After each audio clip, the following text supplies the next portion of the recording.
بسم اللہ الرحمن الرحیم۔ حضرت علی رضی اللہ تعالیٰ عنہ کی خدمت میں ایک شخص آ کر کہنے لگا کہ اے حضرت علی، اللہ تعالیٰ نے ہر جانور کے منہ میں زبان دی ہے، لیکن مچھلی کے منہ میں زبان کیوں نہیں ہوتی اور مچھلی پانی ہی میں کیوں رہتی ہے؟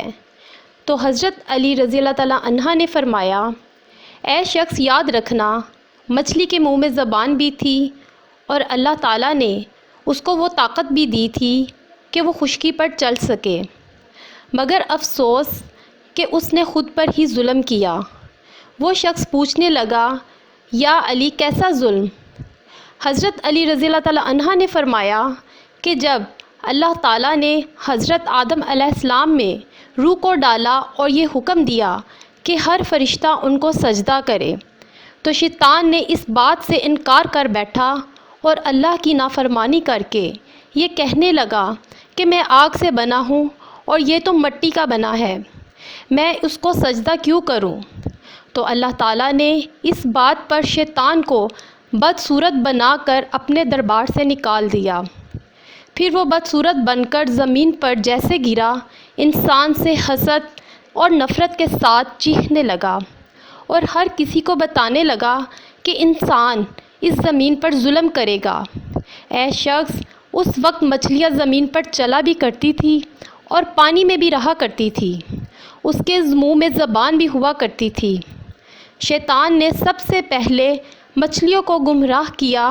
اور یہ کہا کہ انسان جب زمین پر آئے گا تو وہ تمہیں زندہ اپنے خنجر سے کاٹے گا اپنا پیٹ بھرنے کے لیے۔ مچھلی نے جب یہ سنا تو سمندر میں ہر ایک آبی مخلوق کو انسان کے خلاف کرنے لگیں، تو یوں اللہ نے مچھلی کے منہ سے زبان کو غائب کر کے اس کی جگہ وبال پیدا کر دیا اور یہ حکم نافذ کیا کہ کوئی بھی انسان تمہیں زندہ نہیں کاٹے، تمہاری حد قدرت نے پانی تک رکھ دی ہے، جب تم پانی سے جدا ہوگی تو خود ہی تڑپ کر مرنے لگو گی۔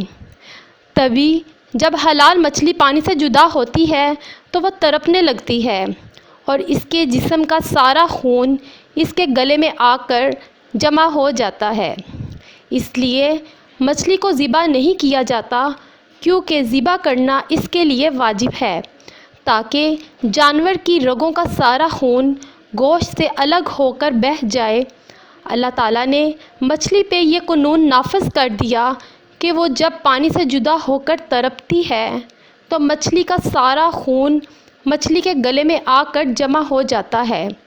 اور یوں مچھلی کا گوشت خون سے پاک ہو جاتا ہے۔